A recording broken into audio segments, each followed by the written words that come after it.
à tous. Merci aux organisateurs de m'avoir invité pour discuter de ce sujet plus que passionnant et important qui est le test présymptomatique.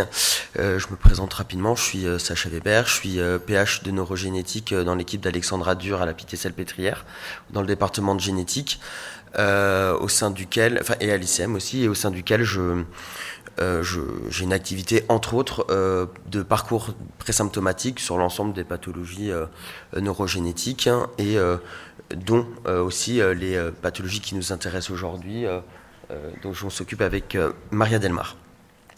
Donc moi, je vais aujourd'hui vous présenter plutôt un retour d'expérience sur la maladie de Huntington, dont on a désormais plus de 30 ans de recul sur les tests présymptomatiques, puisque c'est entre guillemets la pathologie initiale où on a le plus de recul sur ce parcours de tests présymptomatiques.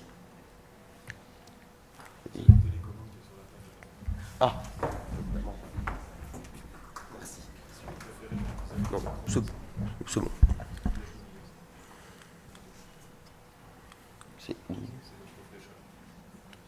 Ah oui, évidemment. On va commencer par quelques mots de définition. Qu'est-ce que c'est le test présymptomatique ? Le test présymptomatique, c'est une analyse génétique ciblée d'une anomalie génétique chez une personne, et j'insiste sur le mot personne et non pas patient, qui est asymptomatique, qui est apparentée avec un patient ayant une anomalie moléculaire documentée, donc une mutation génétique pathogène.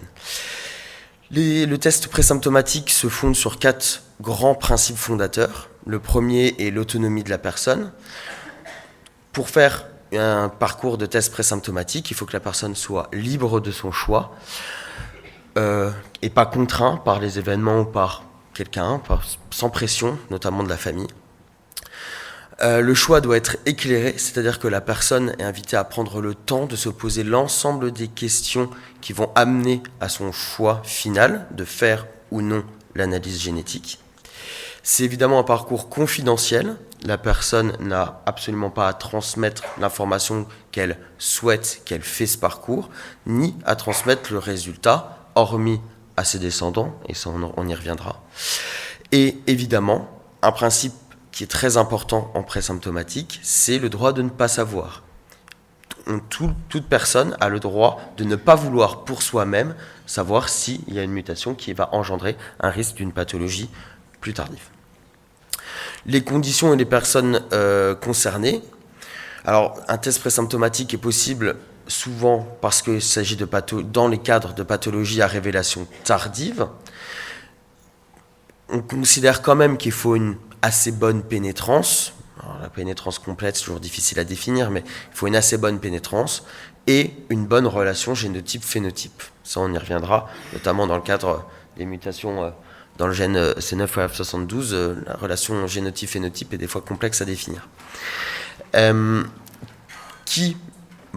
Toute personne majeure, sans limitation de ses droits et avec un discernement, avec un bon discernement. Quelles conditions ? On va les voir. C'est des conditions qui sont évidemment très encadrées parce que c'est une procédure qui est très inductrice de perturbations dans les projets de vie. Et c'est un important facteur de risque suicidaire et c'est un risque qui doit être à tout moment évalué et prévenu lorsqu'on fait ce type de prise en charge. Je vous ai dit que ça concerne évidemment les personnes majeures, sans mesure de sauvegarde, sans symptômes cliniques ou considérés sans symptômes cliniques. C'est évidemment, ce qu'on disait, c'est qu'il faut que ça soit fait en toute connaissance de cause, donc avec un choix éclairé. Le parcours du test présymptomatique, alors ici j'ai pris le modèle de ce que l'on fait à la Pitié-Salpêtrière. Quand je dis qu'il y a un consensus et des harmonisations des pratiques, c'est un vœu pieux, parce que on sait que les façons de faire peuvent varier en fonction des centres. En tout cas, le test présymptomatique, le parcours du diagnostic présymptomatique se constitue comme ceci. Une première consultation, dans l'idéal avec un neurogénéticien spécialiste de la pathologie. Cette consultation est une consultation, un temps très important pour la personne parce que ça va être fondateur et l'ensemble des éléments qui vont être transmis lors de cette consultation vont être quand même fondateurs de l'ensemble du parcours et auront beaucoup de mal à être remis en cause sur le reste du parcours. Donc dans cette consultation, on fait évidemment l'explication de la pathologie, ses symptômes, son mode de transmission. Ici, on va parler majoritairement, voire exclusivement de pathologie à transmission autosomique dominante. L'estimation du risque, et on y reviendra. Estimation de risque subjectif et objectif, c'est pas toujours pareil. L'évaluation des motivations, pourquoi est-ce que la personne souhaite faire cette démarche, et l'explication de la procédure. Ensuite, il y a une orientation à l'issue de cette consultation qui peut être longue, qui peut parfois prendre 1 heure, 1 heure et quart. On va orienter la personne vers une consultation avec une psychologue, dans l'idéal une psychologue qui connaît cette procédure. On laisse passer du temps. C'est une procédure qui va être volontairement longue et habituellement on laisse passer 1 à 2 mois entre la première consultation et la consultation avec la psychologue. L'entretien avec la psychologue est un entretien individuel, mais qui peut également être un entretien avec un accompagnant, quel qu'il soit, selon le souhait de la personne. Cet entretien va permettre de faire questionner la personne sur les motivations, envisager le moment opportun pour réaliser cette procédure, comment est-ce que ça s'intègre dans l'histoire familiale, pour anticiper les implications possibles du résultat du test, quel qu'il soit. Il y a forcément un entretien avec une psychologue, mais ce n'est pas que seulement un entretien, ça peut être plusieurs entretiens si nécessaire, et ça c'est défini entre la personne et le psychologue. Évidemment, c'est toujours quelque chose qui se fait en lien avec le neurogénéticien qui sera le référent de l'ensemble du parcours. On laisse encore passer un peu de temps entre l'entretien psychologique et un deuxième entretien avec le neurogénéticien ou le médecin référent qui va reprendre les explications et reprendre où en est la réflexion de la personne en fonction des entretiens et des échanges qu'il y a pu avoir avec la psychologue. Si la personne confirme son fait de vouloir faire l'analyse génétique, à ce moment-là, il peut y avoir signature des consentements, explication de la responsabilité légale et les obligations de transmission à la parentèle, et on va expliquer comment va se dérouler le 3e temps, qui est le temps de la consultation d'annonce. À l'issue de cette consultation, il va y avoir réalisation des prélèvements sanguins. Je rappelle dans les présymptomatiques, il faut toujours 2 prélèvements indépendants pour faire une double vérification des résultats. Et ensuite, il y a une consultation d'annonce où le patient doit obligatoirement venir accompagné de la personne de son choix. La personne n'est pas obligée de venir à la consultation d'annonce même, mais on ne veut pas que le patient arrive ou parte seul dans ces moments qui sont, dans tous les cas, émotionnellement intenses. On réexplique, on reprend quelques éléments avant le résultat, et ensuite on annonce le résultat si le patient confirme toujours sa volonté d'avoir le résultat. Et ensuite, on propose des suivis. Alors ça, c'est des suivis un peu à la carte. C'est selon ce que le patient, la personne juge le mieux pour elle. Ça peut être un suivi. On recommande très vivement un suivi avec une psychologue, mais ça peut être aussi des suivis médicaux sur une temporalité qui est à définir avec le patient et qui se fait au cas par cas. Maintenant, quelle expérience on a de ces 30 dernières années dans le cadre de la maladie de Huntington qui, je le rappelle, est une maladie neurodégénérative, monogénique, autosomique dominante, qui associe des symptômes moteurs, mais également des symptômes psychiatriques et des symptômes cognitifs, avec une évolutivité sur à peu près 10-15 ans. On voit que, alors vous voyez ici les barres bleues, ce sont les demandes qui ont été adressées dans notre département de génétique à la Pitié-Salpêtrière. En vert, ce sont les consultations de résultats qui ont été faites. Et en jaune, les demandes de diagnostic prénatal. Qu'est-ce qu'on voit ? C'est qu'on voit que globalement, peu ou prou, le nombre de demandes reste globalement stable depuis environ 30 ans. Il n'y a pas une explosion des demandes ces dernières années. On voit également que le taux de résultats de personnes qui vont jusqu'au bout de la procédure et qui ont le résultat est également stable. Et on voit qu'il n'y a pas d'explosion, mais il n'y a pas de corrélation non plus entre les demandes de diagnostic prénatal et les demandes de tests présymptomatiques. Et en fait, quand on regarde dans les chiffres en absolu, on voit qu'à la Pitié-Salpêtrière, en fonction des années, on a entre 60 et 90 demandes pour la maladie de Huntington, pour le test présymptomatique. Par rapport au nombre de patients qui sont suivis et diagnostiqués, c'est pas un nombre énorme. Donc en fait, le recours au test présymptomatique, la proportion est globalement faible. On l'estime entre à peu près 20% des personnes concernées vont avoir recours au test. Et voilà. Pour évaluer un peu les apprentissages, mais par les personnes concernées, on a réalisé différentes études, notamment on a réalisé un questionnaire qui ont été transmis aux différentes personnes impliquées, aux différentes familles, que ce soit des personnes atteintes ou non, en 2000. Puis on a réalisé cette même questionnaire en 2019 pour voir si en 20 ans, les choses, les motivations, les raisons pour lesquelles les patients pensent que le test présymptomatique est une bonne chose ou une mauvaise chose. Et donc, on a regardé un peu cette évolution.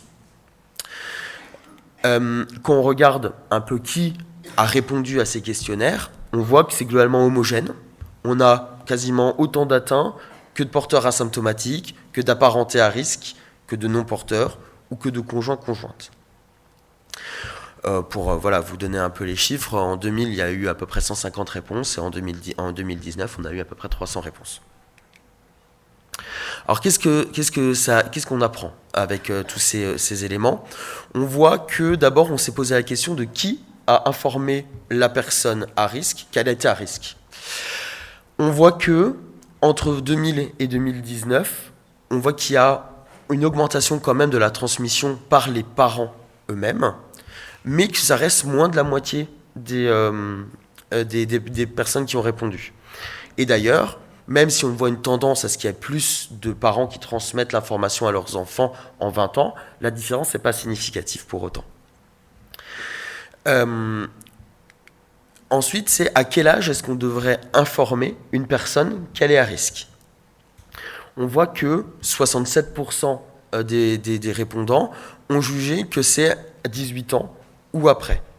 Mais on voit qu'il y a quand même aussi un quart des répondants qui ne se prononcent pas, qui n'arrivent pas à définir le bon moment pour transmettre l'information. L'âge moyen en 2019 où une personne, on transmettait à une personne qu'elle était à risque d'une maladie, de la maladie de Huntington ici, était 29 ans. Un tout petit peu plus jeune que dans les années 2000, mais clairement, il n'y a pas une différence, ça n'a pas changé, il n'y a pas eu de grand changement. Concernant l'âge où les participants conseillent la réalisation d'un test présymptomatique, on voit que, quel que soit l'âge, est-ce qu'ils conseillent un test présymptomatique, quel que soit l'âge du participant. On voit qu'il y a une augmentation nette et significative, cette fois en 20 ans, sur une meilleure adhésion à cette procédure qui est le test présymptomatique, mais encore une fois, très clairement, les personnes qui répondent oui sont moins de la moitié.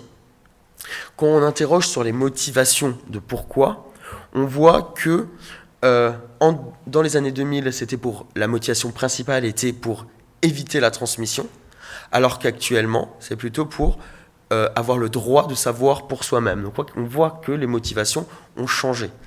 Par contre, ce qui nous a étonné, c'est que la dernière des motivations reste la plus faible, celle de bénéficier d'un traitement. Pour les personnes qui, au contraire, ne conseillent pas pour eux-mêmes ou à leurs proches de faire l'analyse présymptomatique, les motivations restent les mêmes. C'est parce que c'est un choix personnel. Et on voit que dans l'ordre des motivations, cet ordre n'a pas changé. Ensuite, on s'est posé la question de est-ce que les participants conseilleraient cette procédure de présymptomatique avant l'âge de 18 ans.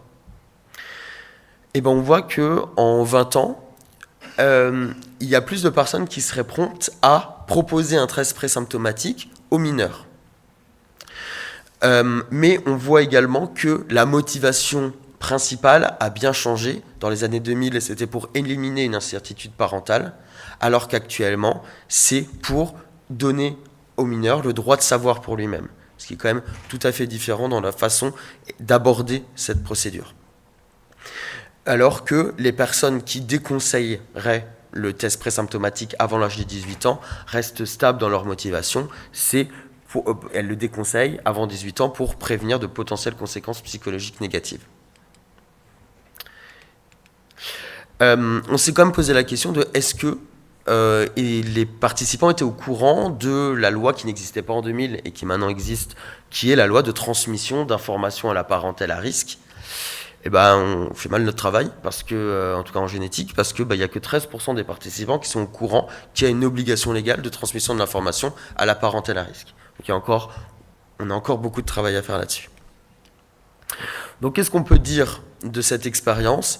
C'est qu'il y a plus de participants en faveur de cette procédure de test présymptomatique, mais ça reste moins de la moitié des participants, enfin des répondants, et que le recours au test présymptomatique reste faible par rapport au nombre de personnes qui sont potentiellement concernées, environ 20%.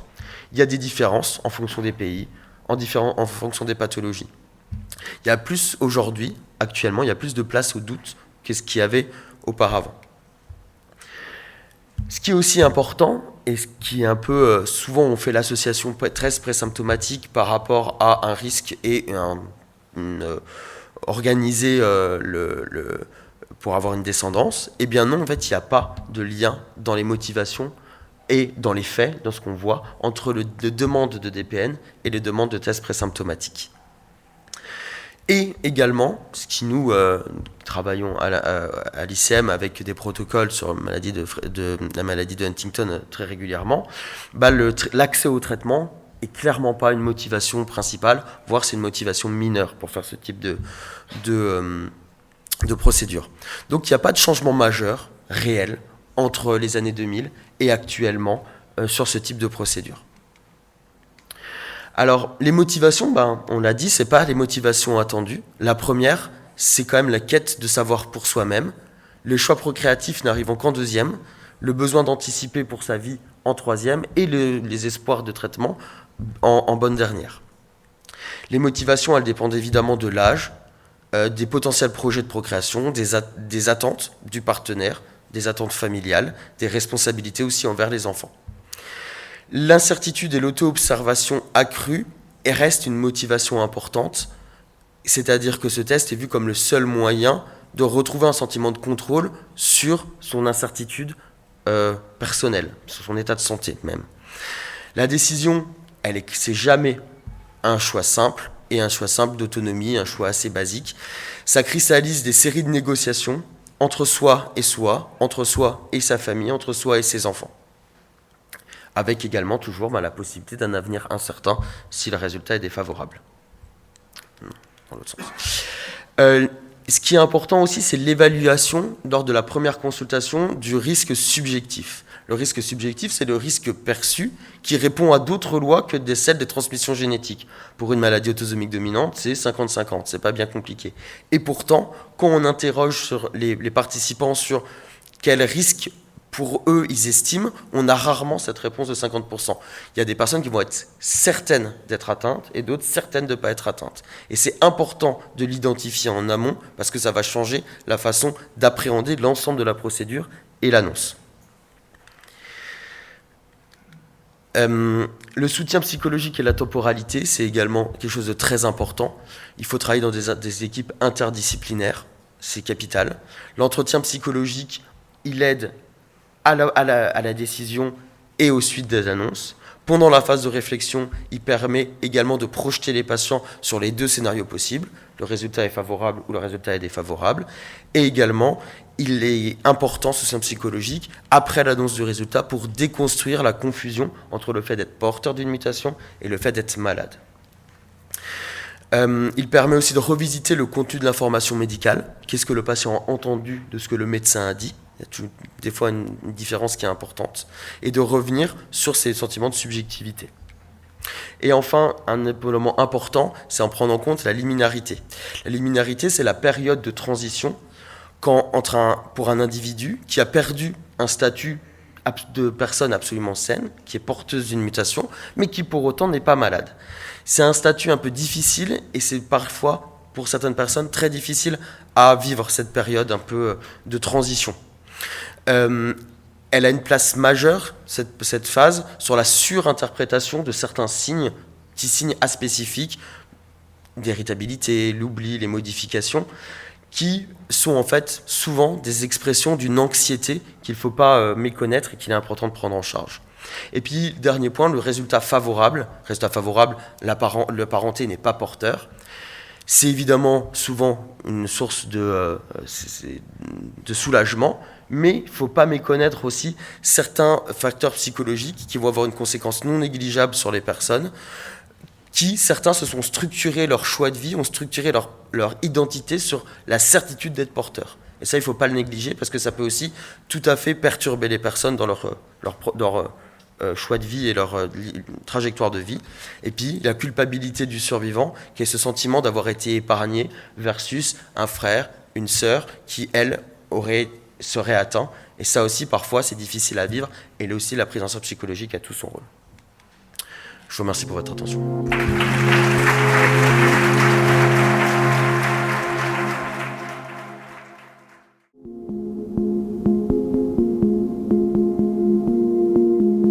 Moi, je vais enchaîner par une présentation qui est en fait une revue bibliographique sur les marqueurs au stade présymptomatique dans la sclérose latérale amyotrophique.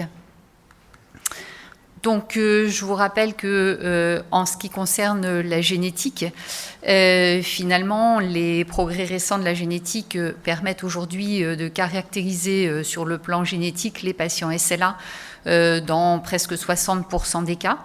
Et que parallèlement, le fait qu'on ait développé l'accès aux tests génétiques pour les patients sporadiques a conduit à l'identification de variants pathogènes ou probablement pathogènes chez environ 8 à 10% des patients qui présentent une forme de maladie avec une présentation donc sporadique sans antécédent familial. Donc tout ça en fait conduit aujourd'hui à un nombre croissant d'individus qui sont porteurs de variants pathogènes et par conséquent inévitablement un nombre croissant d'individus qui sont susceptibles d'accéder à un diagnostic présymptomatique.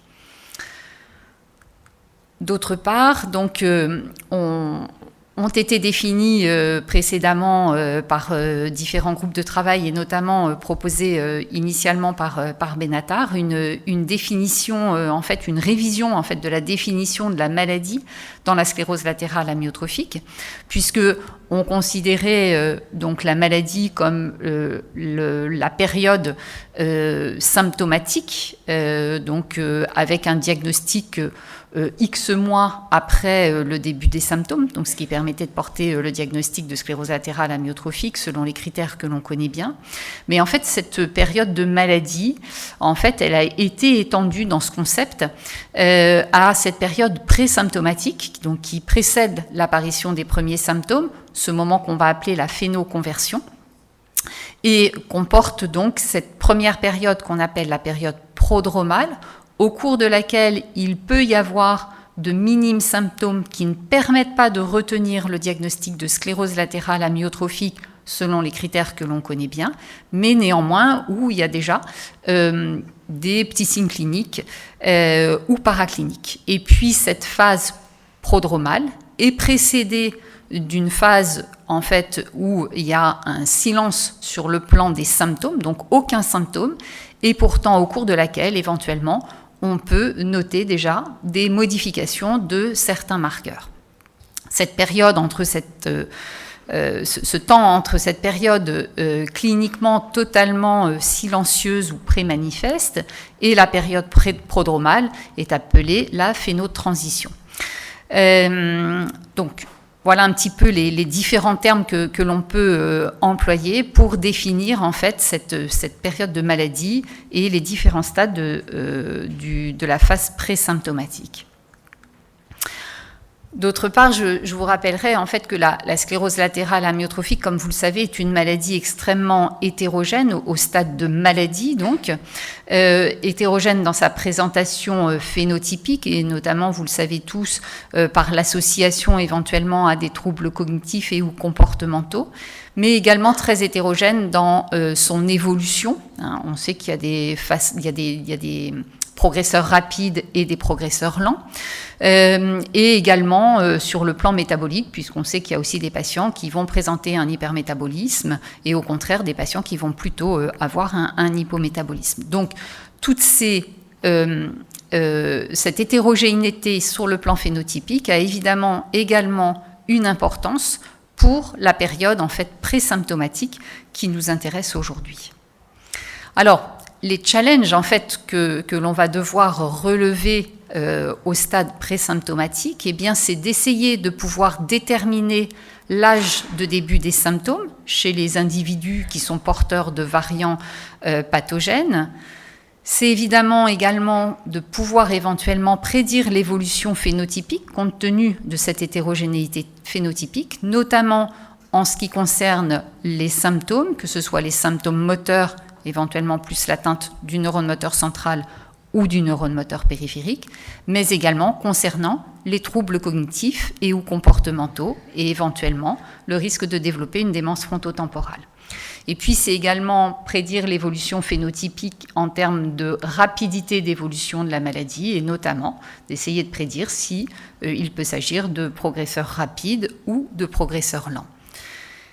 Et puis enfin, avec l'arrivée des nouvelles thérapies, en tous les cas aujourd'hui on en a au moins une à disposition, l'important ça va être de pouvoir déterminer finalement le timing optimal pour pouvoir initier une intervention thérapeutique. Et puis quand on parle d'intervention thérapeutique, bien sûr on va parler de thérapie et des thérapies innovantes que je viens de citer, mais on peut également inclure dans les interventions thérapeutiques le mode de vie, puisqu'on sait aujourd'hui que certains modes de vie peuvent éventuellement influencer la maladie. On en a parlé ce matin lors de la présentation notamment de Pierre-François. D'où l'importance de ces biomarqueurs.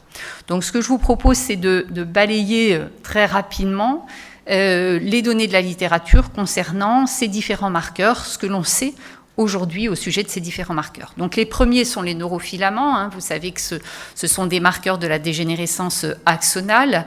Le dosage peut se faire à la fois dans le LCR, mais aujourd'hui on a clairement démontré que le dosage sérique avec des dosages ultra sensibles permet un dosage tout à fait fiable de ces neurofilaments et donc permet également de pouvoir répéter ces dosages.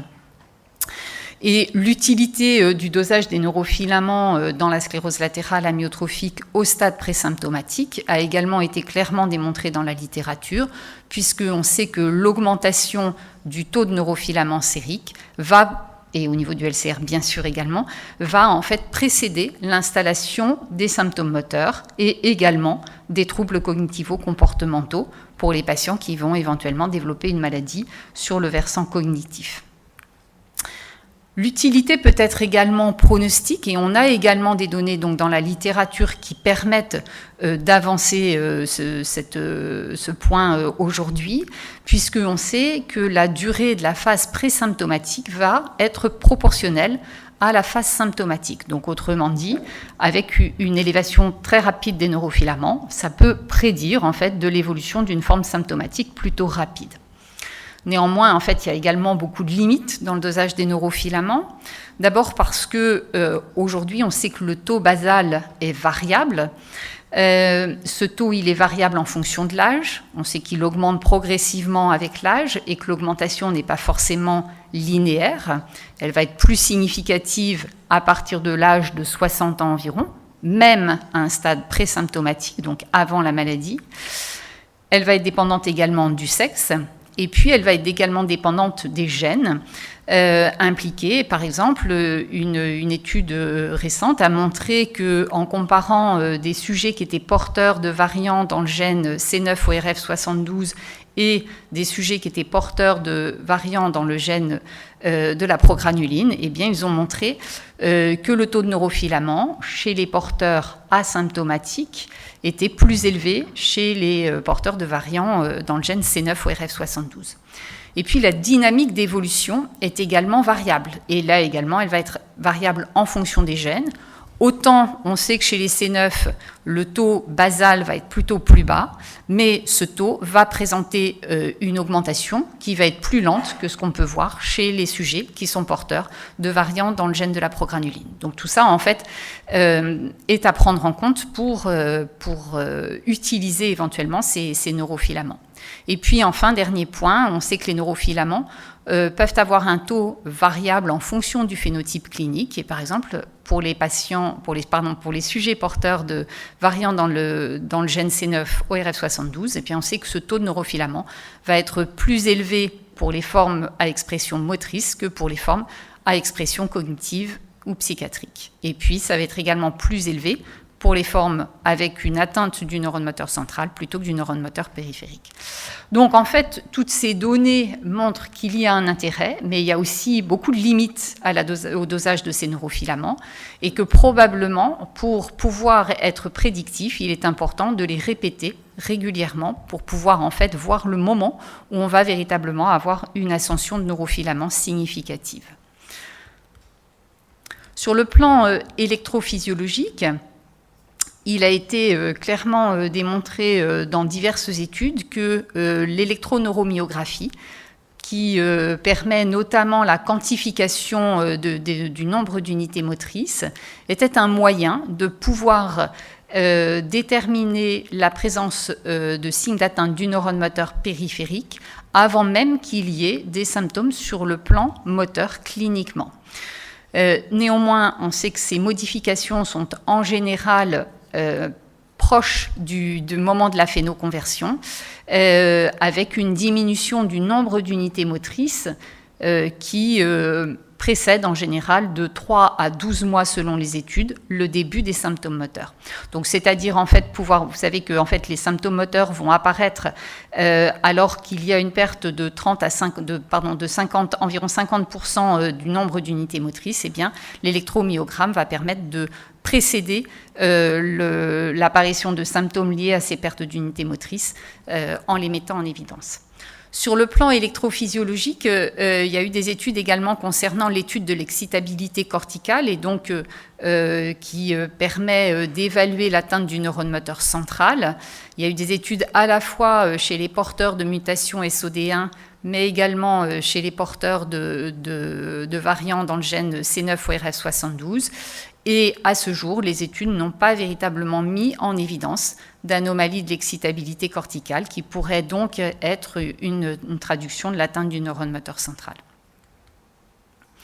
Sur le plan cognitif, il y a beaucoup d'études en fait qui ont été faites dans des cohortes de patients qui étaient suivis sur le plan de l'imagerie, moins d'études qui se sont spécifiquement intéressées à cette question des fonctions cognitives chez les porteurs de variants. Néanmoins, ce qui ressort chez les porteurs de variants, notamment dans le gène C9ORF72, mais également dans le gène GRN et MAPT, c'est qu'il y a une diminution de l'affluence verbale. Cette diminution de l'affluence verbale, elle peut être retrouvée de nombreuses années en fait avant la phénoconversion. Et cette altération de l'affluence verbale est en général assez stable au cours du temps. Hein. Il y a des études qui montrent qu'on peut le retrouver plus de 10 ans avant la phénoconversion. Ce qui amène d'ailleurs à discuter éventuellement de l'existence de troubles neurodéveloppementaux qui expliqueraient qu'il y ait ces altérations en fait, qui soient tellement antérieures à la phénoconversion. Néanmoins, ce qui ressort des études, c'est qu'il existe une détérioration qui va être plus rapide au moment de la phénoconversion. Et là aussi, en fait, ce sont les tests répétés qui vont permettre de pouvoir le mettre en évidence. D'autres tests ont également été utilisés dans la littérature, dans quelques études, hein, je les ai nommés là, mais il est bien évident que l'affluence verbale est le test quand même le plus souvent utilisé parce que le plus sensible. En ce qui concerne les troubles neuropsychiatriques et la cognition sociale, donc concernant les troubles comportementaux, il a également été rapporté donc dans des séries d'individus porteurs de variants pathogènes, la présence de modifications comportementales et notamment l'apathie qui pourrait précéder les symptômes moteurs et être corrélée à une évolution plus rapide des troubles cognitivo-comportementaux. Néanmoins, on a quand même très peu de données dans la littérature à ce sujet. Et en ce qui concerne la cognition sociale, à ma connaissance, il n'y a pas eu du tout d'exploration sur ce domaine. Les marqueurs métaboliques ont également été étudiés, notamment par des mesures de calorimétrie et par des études de la composition corporelle, par bioimpédancemétrie. Ces études ont été réalisées à la fois sur des cohortes d'individus porteurs de mutations C9 ou RF72 et SOD1. Et ces études montrent que globalement, il existe une perte de masse graisse dans la période présymptomatique. Et contrairement à ce que l'on aurait pu penser, puisque au stade de la sclérose latérale amyotrophique, on observe une augmentation de la dépense énergétique de repos, eh bien, au stade présymptomatique, il a été démontré que c'était plutôt une diminution de la dépense énergétique de repos. Et la question qui se pose, c'est est-ce que ça pourrait être éventuellement un reflet de la diminution de l'activité physique précédant la période de phénoconversion. Il semblerait néanmoins que l'étude de ces marqueurs métaboliques puisse être intéressante parce que plus précoce que l'augmentation du taux des neurofilaments sériques, sans pour autant qu'on soit comme dans l'évaluation par exemple de l'affluence verbale, sur un processus qui serait latent et pendant de nombreuses années. Beaucoup de données dans la littérature concernant la quantification de l'atrophie cérébrale et dans une moindre mesure médulaire. En ce qui concerne l'atrophie cérébrale, donc les études sont en général réalisées sur des IRM 3T en T1, donc ce qui correspond à ce qu'on a à disposition en vie réelle. Et ces études, de nombreuses études, montrent qu'il existe à la fois une atrophie corticale, comme j'ai pu vous le montrer ce matin, avec essentiellement une atrophie frontale, temporale, pariétale et singulaire, mais également donc une atrophie des structures sous-corticales, notamment du thalamus, de l'amygdale, de l'hippocampe et également, dans certaines études, du noyau codé, de l'hypothalamus et du putamen. Donc, véritablement une atrophie des structures corticales et sous-corticales qui peuvent apparaître de très nombreuses années avant l'apparition de la phénoconversion, jusqu'à 25 ans avant le début des symptômes, avec certaines études qui montrent que cette atrophie pourrait être stable durant cette période, et là aussi des arguments pour discuter le fait qu'il pourrait y avoir une composante neurodéveloppementale à cette atrophie qu'on retrouve donc de nombreuses années avant la phénoconversion. Les études montrent que la majoration de l'atrophie, notamment corticale, et surtout de l'atrophie sous-corticale au niveau du thalamus, en fait, pourrait s'accélérer au moment de la phénoconversion. Et comme j'ai pu vous le montrer ce matin, les recherches vont vers l'utilisation de modèles statistiques qui pourraient permettre de prédire en fait l'âge auquel pourrait survenir la phénoconversion. Quelques études, je vous le disais également, sur l'atrophie de la substance blanche médulaire cervicale. C'est notamment l'équipe de la Pitié-Salpêtrière qui avait publié il y a quelques années un travail sur ce point et qui sont toujours dans l'exploration en fait, des modifications au niveau médulaire cervical. Et puis enfin, on retrouve dans la littérature peu d'articles, mais quand même quelques articles qui parlent de l'altération de la girification corticale, tel que j'ai pu déjà vous le décrire ce matin. L'imagerie en tenseur de diffusion, des études montrent une dégénérescence étendue de la substance blanche, notamment au niveau du corps calleux, des radiations thalamiques et du faisceau corticospinal. Et ces modifications pourraient être concomitantes de l'atrophie corticale et sous-corticale pour certaines études, d'autres études montrant que ces modifications de la substance blanche pourraient précéder l'apparition de l'atrophie des structures corticales et sous-corticales.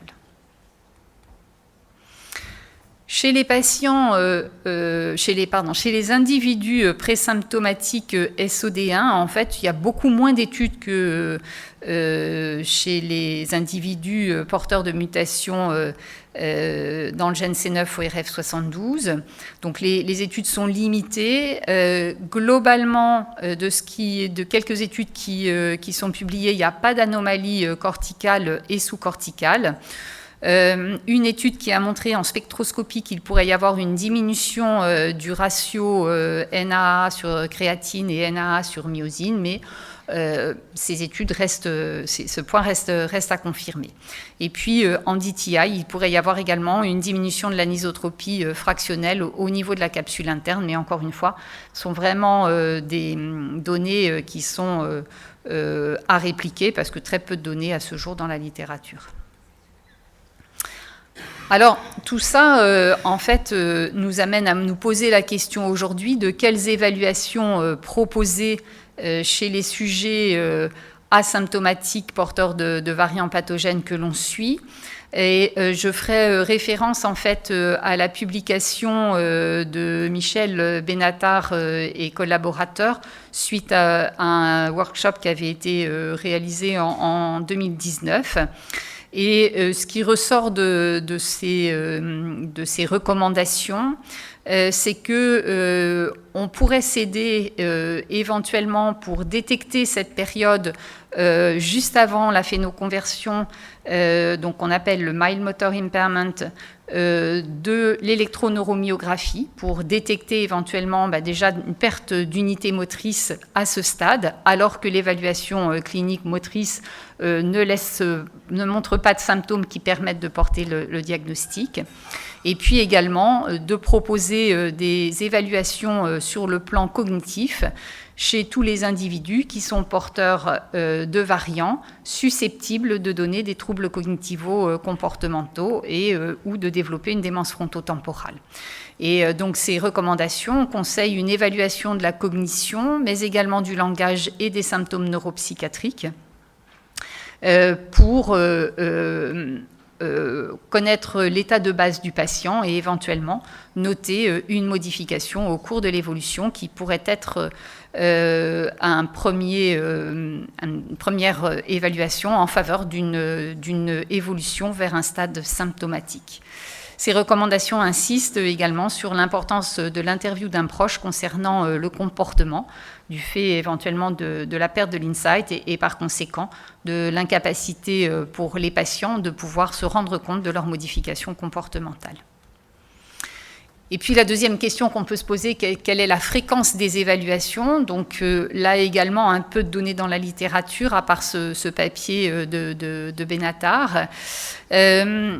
Il est écrit avec beaucoup de prudence que la fréquence des évaluations, évidemment, dépend de nombreux facteurs, que ce soit l'âge de l'individu comparativement à l'âge estimé de début, d'où cette importance d'essayer de pouvoir prédire l'âge estimé de début, mais également en fonction du génotype, savoir si c'est un variant qui est susceptible de donner des troubles cognitivo-comportementaux ou pas, en fonction de la présence de symptômes moteurs potentiellement inquiétants sur l'examen clinique, et puis éventuellement la présence de symptômes qui pourraient être évocateurs de troubles cognitifs ou comportementaux débutants.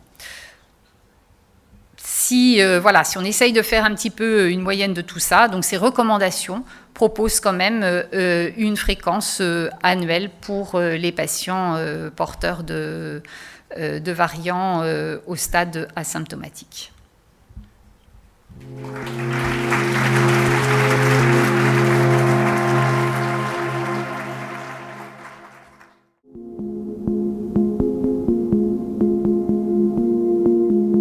Moi, je prends la relève pour parler justement de ces phénoconversions et je vais rester sur un plan très clinique et très pratique de comment ça se passe, en tout cas comment ça s'est passé dans mon expérience, dans l'accompagnement ces dernières années des personnes qui portent des variants pathogènes, qui les exposent à un risque de SLA-DFT et qui ont développé des symptômes.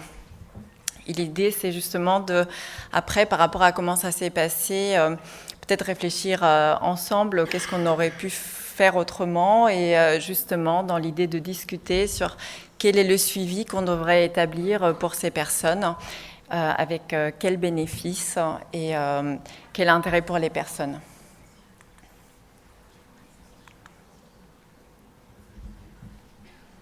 C'est la flèche du milieu. Voilà, donc d'abord je vais définir, Marie-Hélène a déjà un peu parlé de la phénoconversion, puis après je vais vous présenter simplement des petites vignettes de situations qui sont vraiment la vie réelle du suivi de ces personnes présymptomatiques. Donc la phénoconversion, comme disait Marie-Hélène, on part d'une personne qui a juste une caractéristique génétique. Il y a un variant qui est connu pour être pathogène, donc il peut donner une maladie, mais la personne, elle est née avec, elle a été porteuse de ce variant toute sa vie, donc elle est à risque, mais elle n'est pas malade, elle est en bonne santé. Et puis, à un moment donné, elle va transitionner vers un état de maladie pour finir par développer une sclérose latérale amyotrophique ou une démence frontotemporale. Mais je vais reprendre le même schéma qu'a déjà présenté Marie-Hélène. Cet changement de être en bonne santé vers être malade n'est pas du jour au lendemain, c'est pas on-off. Il y a des phases intermédiaires qu'on peut définir comme l'état vraiment... Pardon, je ne sais pas comment reculer, c'est pas grave. Être en bonne santé, puis cette phénotransition vers une situation que le patient ne va pas, ou la personne pour l'instant ne va avoir aucune plainte, mais si on fait des investigations paracliniques, on va pouvoir mettre en évidence des petits dysfonctionnements cellulaires. C'est préclinique. Il faut faire activement des explorations pour voir qu'il est en train de se passer quelque chose. Puis ça va être suivi par encore une autre phase où la personne va avoir des petites plaintes, mais qui vont rester ou bien différentes de ce qu'on a l'habitude de voir dans la sclérose latérale amyotrophique, ou bien peu significatives à ses yeux, ou très variées, ou noyées dans d'autres symptômes qui n'ont peut-être rien à voir avec la maladie. En tout cas, ce sont des choses qui ne permettraient pas de poser un diagnostic de SLA.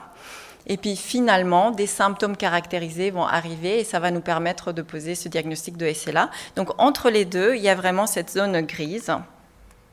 Cette zone grise où les personnes sont en transition, ils sont ni sains ni malades. C'est un peu la liminalité dont parlait Sacha tout à l'heure. Et donc, il y a cette difficulté de cette transition qui pourrait arriver chez les personnes à risque, mais il n'y a pas que ce fait que ça puisse arriver ou pas, il y a aussi le fait qu'on ne connaît pas encore très bien cette phase intermédiaire et on peut avoir des personnes qui vont commencer à présenter des modifications en termes de symptômes quand on les suit que cliniquement, et puis développer la maladie avec une temporalité, on va dire, un peu classique, mais il y a beaucoup d'hétérogénéité dans la maladie, comme ça a été souligné.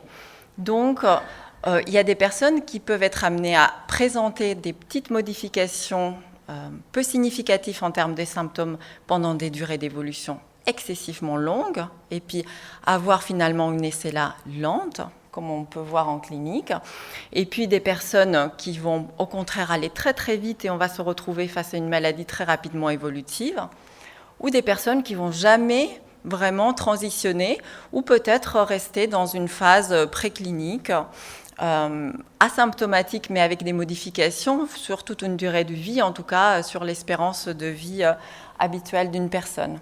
Et ça, on ne peut pas le prédire pour l'instant. Surtout que, comme on a dit tout à l'heure, pas tous les patients qui portent des variants pathogènes vont développer la maladie. La pénétrance des gènes qui exposent un risque de SLA est certes élevée, mais elle n'est pas complète. En fonction des publications, il peut y avoir des discussions, mais dans tous les cas, elle n'est pas complète. Donc, toutes les personnes ne seront pas malades. Et ça, c'est vraiment important à garder à l'esprit quand on s'adresse à ces personnes, quand on les suit, quand on leur propose des interventions et des suivis médicaux. D'autant plus qu'un de nos gènes majeurs est C9orf72. Et ce gène, il expose au risque de SLA, donc problème moteur, mais il expose aussi au risque de DFT, problème cognitivo-comportemental. Et il peut y avoir également des syndromes extrapyramidaux. Et ça a été bien mis en forme par l'équipe de Benatar dans le workshop qu'a cité Marie-Hélène, le Miami Framework, avec finalement ces 3 axes dans lesquels les patients peuvent transitionner à des vitesses différentes en fonction des axes. Donc moteur, cognitif, comportemental ou extrapyramidal, ce qui apporte une complexité encore plus importante pour interpréter ce que les patients pouvaient rapporter ou ce que nous, on pourrait voir en consultation au cours des suivis. Et donc ces prodromes peuvent être de différentes sortes et peut-être qu'ils n'ont pas tous la même signification.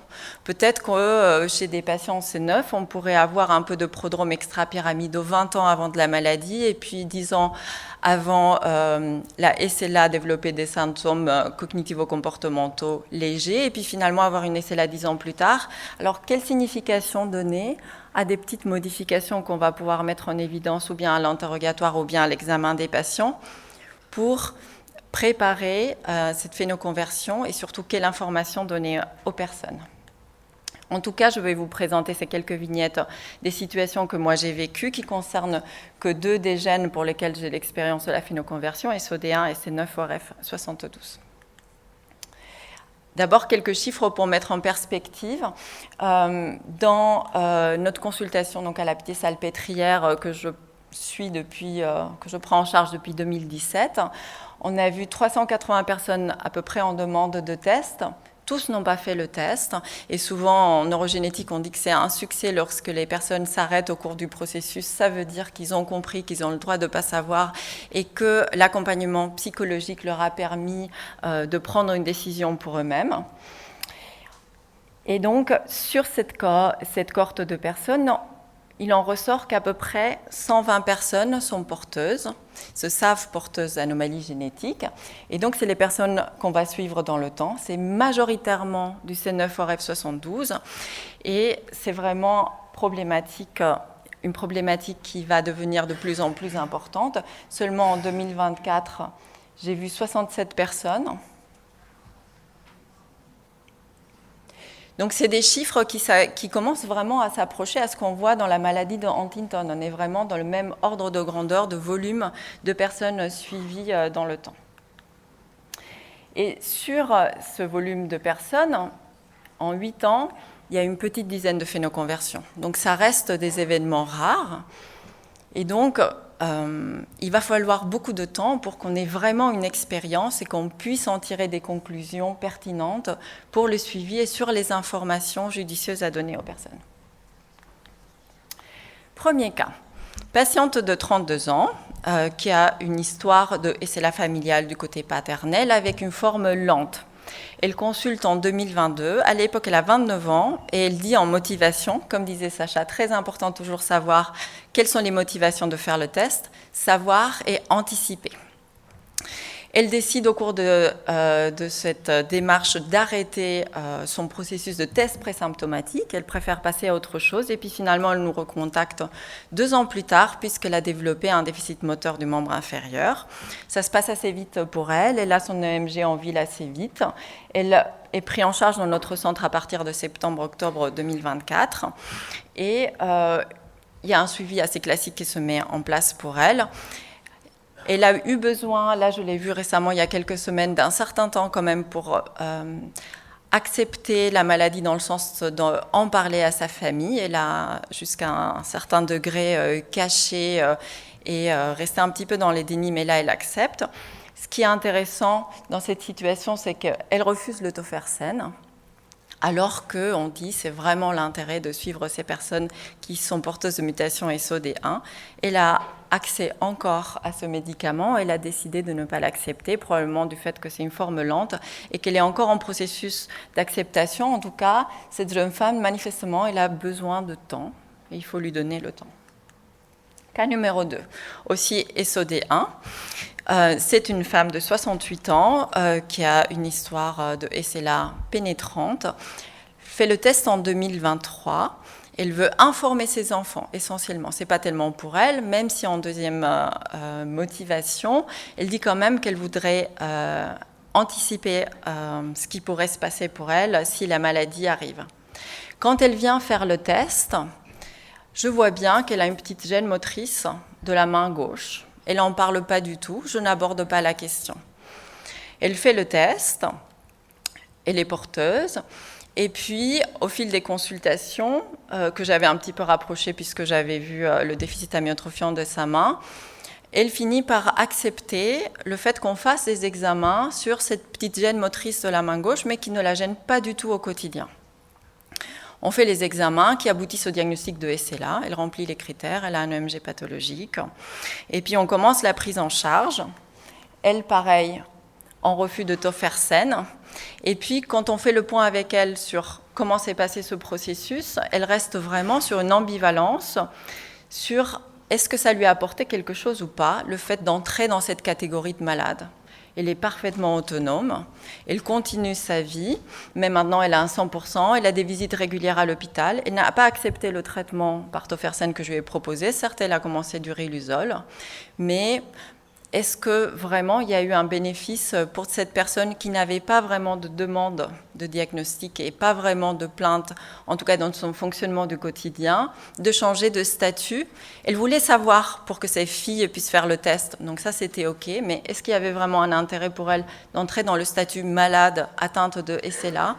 C'est peut-être un peu plus discutable. Autre situation, on passe à C9ORF72. Donc là, c'est un monsieur de 58 ans qui fait le test en 2022 pour ses enfants. Pas pour lui. Au moment du rendu du test, du résultat en fin 2023, il rapporte qu'au courant de l'année, il a eu des symptômes qui ressemblent pas vraiment à grande chose, en tout cas la façon dans laquelle il décrivait. Il y avait les doigts qui bougeaient, qui faisaient comme une sorte d'ondulation avec tous les doigts qui tournaient vers un sens ou vers l'autre. Il avait vraiment une description un peu bizarre de ce phénomène transitoire qui rapportait être survenu dans une situation de stress et qui s'était amélioré par l'acupuncture. Quand moi je l'ai revu, il n'avait absolument aucun symptôme. Et ça en est resté là. Puis finalement, début 2025, il redemande une consultation. Et en fait, quand je le revois, il a une véritable hémiparésie gauche qui s'est installée avec un trouble de la parole. Je fais le bilan, évidemment, il a commencé la maladie. On commence la prise en charge. Donc, première consultation, je lui annonce le diagnostic. Je programme en deuxième visite, 3 mois plus tard, la CMD. Et en fait, il ne s'est pas présenté à la CMD. Et il a commencé à suivre de son côté une série de consultations, en particulier ORL, pour le trouble de la parole. Et donc, on se retrouve dans une situation un peu paradoxale où, en fait, il y a une errance post-diagnostic. Pour le coup, c'est le patient qui décide d'aller voir d'autres spécialistes et qui n'entre pas dans la filière de soins alors qu'il a un diagnostic annoncé. Donc là, pareil, qu'est-ce qu'on aurait pu peut-être améliorer? Qu'est-ce qu'il faudrait faire autrement pour qu'il puisse y avoir un bénéfice dans ce diagnostic précoce de la maladie SLA qui débute? C9ORF72 encore, 55 ans, une histoire de DFT démence. Et c'est une dame qui était déjà suivie dans la consultation mémoire pour un discret trouble dysexécutif, mais finalement des examens qui n'étaient pas probants. Ils avaient proposé des suivis annuels. Et puis elle vient en neurogénétique pour faire le test, puisque sa mère était décédée d'une DFT, parce que les enfants voulaient, elle voulait, elle, informer ses enfants de leurs risques. Donc elle vient en mars 2022 et ça fait partie des patientes pour lesquelles le test n'a pas été arrêté à la demande de la patiente, mais a été temporisé par les psychologues qui ont rencontré une patiente qui n'avait pas les idées très claires. Elle exposait des motivations un petit peu incohérentes par certains égards. Elle n'exprimait pas vraiment un désir de savoir. Donc ça a été temporisé, elle a été accompagnée, d'autant plus qu'il y avait des problématiques familiales qui dépassaient largement le cadre du test, qui faisaient qu'elle soit dans des difficultés psychologiques réelles, en plus des antécédents personnels psychologiques. En tout cas, le test a été temporisé par les psychologues, je pense à juste titre. 1 an plus tard, la patiente et le mari reprennent contact avec nous. Ils veulent maintenant faire le test. Et en fait, le rendez-vous est pris, puis finalement le mari nous recontacte et il nous dit mais non, ça ne va pas du tout, il faut que le rendez-vous soit tout de suite parce que en fait il y a des symptômes. Donc on la reçoit assez rapidement, mais en fait on découvre un tableau moteur qui évoluait depuis plusieurs mois. La patiente n'avait pas du tout signalé qu'il y avait eu des symptômes neurologiques qui s'étaient installés. Et puis, on est dans une situation, comme on voit parfois, où on est vraiment rattrapé par une SLA très, très rapidement évolutive, avec des neurofilaments très élevés pour les valeurs de notre laboratoire, et puis l'installation d'un handicap majeur qui dépasse nos possibilités de mise en place des aides, etc. Donc finalement, pas de bénéfice d'un circuit pré-sympto avant pour elle, malheureusement. Et puis une autre situation également, c'est 9F72, une dame de 72 ans qui fait le test en 2019 pour savoir. Et depuis 2021, il y a des petits symptômes qui se baladent. Donc, elle dit qu'elle marche plus lentement et c'est vrai qu'il y a un petit syndrome parkinsonien à la marche. Puis elle dit parfois mes jambes sont un peu raides, je prescris un peu de kiné, je continue de temporiser. Puis il y a des troubles sensitifs qui se rajoutent à son récit de plainte, mais qui ne l'empêchent pas du tout de continuer une vie parfaitement autonome avec ses petits enjeux du quotidien. Puis finalement, en 2024, elle fait une chute avec une fracture et quand je la revois au décours, elle a installé un véritable déficit. Donc là, elle est en cours de bilan. Je pense que malheureusement, elle a déclaré la maladie. Mais on est dans cette situation où en fait, elle a un petit peu passé par différents syndromes prodromaux et il y a eu une temporisation de 4 ans. Avant de poser le diagnostic de maladie. Donc là, pareil, on peut discuter. Est-ce qu'il fallait la déclarer malade à ce stade-là? Est-ce qu'elle a eu 4 ans de moins de maladie? Est-ce que ça aurait changé quelque chose? Voilà, c'est ouvert à la discussion. Et puis, je suis désolée, il y a beaucoup de C9, c'est vraiment le génotype le plus fréquent. Cette fois-ci, un homme de 62 ans qui fait le test en 2019 pour savoir. Et puis lui, depuis 2021, il a vraiment des plaintes qui vont dans tous les sens, mais vraiment un contact un peu bizarre qui s'accentue au fil des années jusqu'à ce que je l'adresse à la consultation mémoire où ils disent oui, à une DFT prodromale, sans doute, on ne peut pas poser le diagnostic de DFT, donc il est autonome, il continue de vivre sa vie, puis il s'aggrave sur le plan moteur avec une plainte également de troubles de l'équilibre. Donc je continue sur les bilans que j'avais déjà fait en partie. Sur l'aggravation des symptômes. Et puis finalement, je découvre que ce qu'il a déclaré, c'est une sclérose en plaques, pour lequel on l'a mis sous anti-CD20. Donc il ne faut pas oublier que ces personnes peuvent développer également d'autres maladies et qu'il faut écouter ce qu'ils disent et les bilanter comme s'ils n'avaient pas d'anomalie génétique. Et puis, je crois que c'est ma dernière situation. Donc, c'est un homme de 62 ans. Là, ça date vraiment de la semaine dernière. Il a une histoire familiale de SLA, donc motrice. Il fait le test en 2020 et il dit que c'est pour anticiper. C'est un monsieur qui est très, très, très régulier. Il vient toujours à ses consultations annuelles. Il est très bavard. Il raconte sa vie très active sur le plan associatif. Il est vraiment très sportif. Et tout va bien jusqu'à cette année où il me dit « je suis un peu plus fatigable ». C'est la première fois qu'il me dit ça. Pourtant, il continue de faire ses courses, il fait plus de 20 km. Mais il me dit à 2-3 reprises, quand j'étais en train de faire ma course, j'ai senti un petit engourdissement du pied. C'est la seule chose qu'il a rapporté. À l'examen clinique, pour la première fois, j'ai un petit déficit, mais vraiment une asymétrie de force à dépend du côté gauche, qui est le côté sur lequel il a eu cette petite plainte transitoire au cours de l'année précédente. Et je l'interroge vraiment frontalement. Voilà, donc on fait le point sur la consultation, sur ce qu'il a déclaré, sur le fait que le pied, parfois, ça lui gêne un petit peu. Je lui demande s'il est inquiet, il me répond non. Je lui demande s'il veut qu'on fasse quelque chose à ce sujet, il me dit non. Et donc, voilà, qu'est-ce que vous auriez fait? Est-ce qu'il faut lancer tout de suite la grande bataille, l'enquête diagnostique, le faire entrer dans le circuit, il déclare la maladie, lui annoncer qu'il est entré dans la phase de compte à rebours, C'est un patient qui est très marqué par la maladie. C'est aussi quelque chose qu'on apprend dans ce suivi des présymptômes, c'est on apprend à les connaître, puisqu'on a du temps de consultation et puis des consultations sérielles où ils peuvent parler de beaucoup de choses, en particulier en lien avec la maladie et leur histoire familiale. Il est très marqué par l'histoire de son frère. Il était très fier d'avoir passé l'âge dans lequel son frère avait été malade. Et puis voilà. Donc vous pourrez peut-être exprimer votre avis sur ce que vous auriez fait dans cette situation tout à l'heure.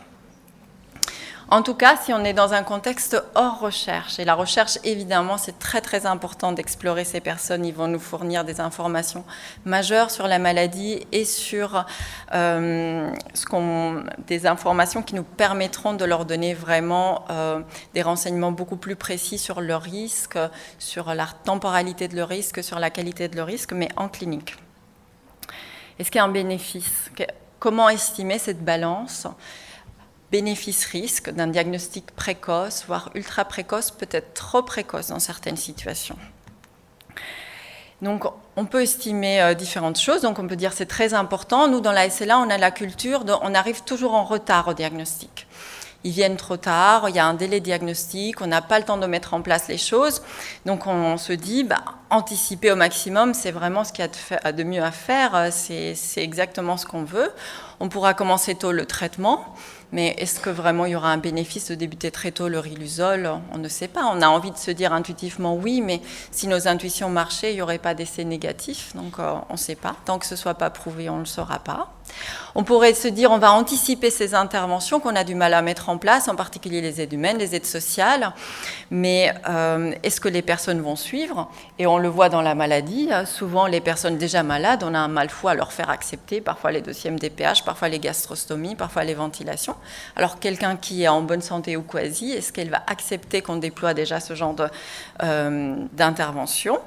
Et puis, qu'est-ce qu'on va leur dire ? Parce qu'on va leur dire, on voit quelque chose, on détecte quelque chose, ou on voit quelque chose à votre examen, mais en fait, quelle signification ça a ?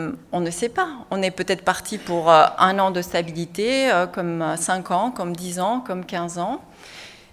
Donc, beaucoup d'incertitudes. Est-ce qu'ils ont besoin de le savoir ? Je ne sais pas. Qui juge de ça ? Et puis, on va se dire, enfin, on va éviter cette errance médicale, mais plutôt subie, parce que, comme vous avez vu, il peut y avoir aussi une errance médicale un peu volontaire, probablement sur la quête d'un autre diagnostic alternatif. Et c'est un peu à part pour SOD un EFUS rapide.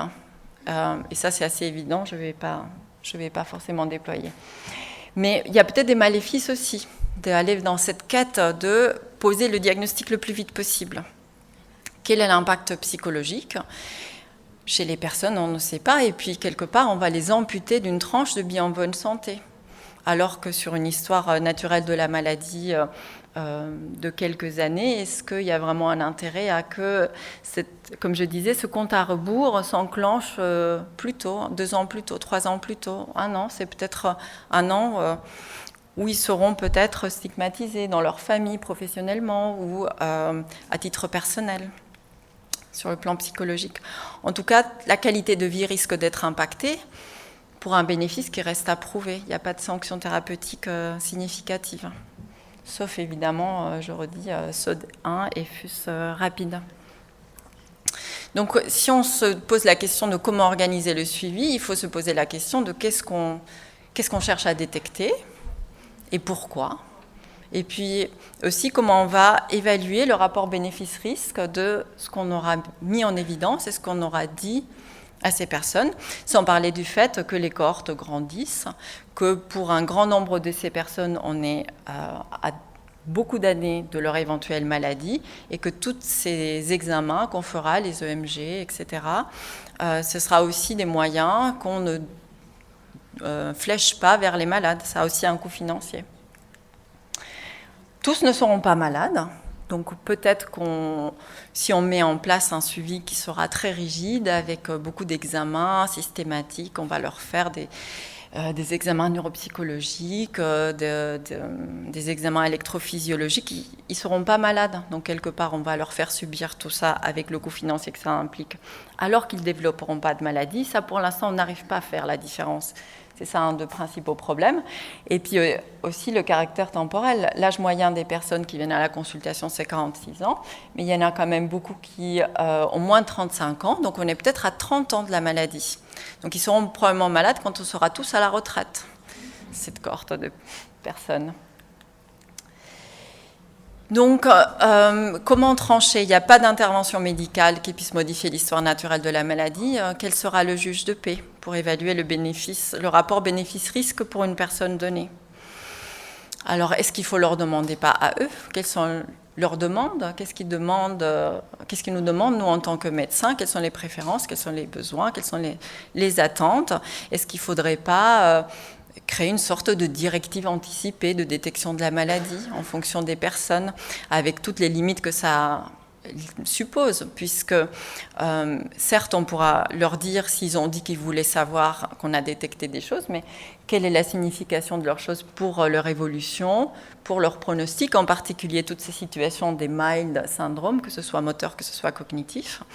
Et puis on sait aussi très bien qu'il y a des grandes difficultés pour se projeter sur une situation future. Quelqu'un peut dire, alors qu'il est en bonne santé, alors moi je veux savoir tout de suite, dès qu'il y a le moindre neurofilament qui augmente, et puis en fait, le moment venu, ils vont avoir un diagnostic de SLA et repartir voir l'ORL comme mon patient. Donc, il va falloir qu'on accumule beaucoup plus d'expérience, qu'il y ait vraiment des études dédiées qui nous permettent de répondre à ces questions pour mettre en place quelque chose qui est basé sur une évidence d'un point de vue médical, dans le suivi, je répète, vraiment clinique de ces personnes. Et donc, il faut poursuivre la réflexion et peut-être qu'il faut introduire aussi des personnes à risque dans cette réflexion, en particulier, là je cite l'association américaine de personnes à risque, qu'il faudrait peut-être aussi interroger. Et je vous remercie pour votre attention.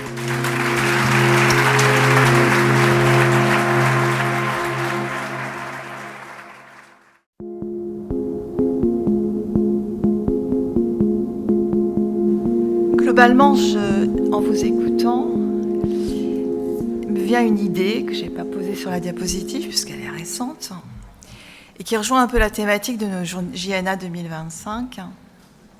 C'est qu'il y a un décalage entre les représentations de la pathologie dans la population générale et la représentation que nous, on acquiert grâce à la science. Et ça vient bousculer beaucoup de choses. Et je pense que les décalages dans l'acceptation d'un diagnostic, l'acceptation d'une aide technique de compensation, d'un diagnostic génétique procède, ce décalage existe aussi dans ces procédures-là parce qu'il y a un décalage entre notre compréhension et les images de la pathologie. Pour résumer, si j'apprends que je suis porteur d'un variant pathogène, vu ce que j'ai entendu ce matin, je pense que j'aurai 8 heures de sommeil, que monsieur il a intérêt à se faire appareiller pour éviter le ronflement, que je vais manger très bien, que je ne vais pas faire trop de sport, mais je ne vais pas en faire non plus, pas du tout. Voilà. Il y a quand même peut-être, et puis peut-être que je prendrai très très vite du riluzole et que voilà. Il y a plein de choses qui sont liées à la représentation de la pathologie que j'ai, mais cette représentation-là, elle n'est pas partagée. Et donc il faut qu'on la partage.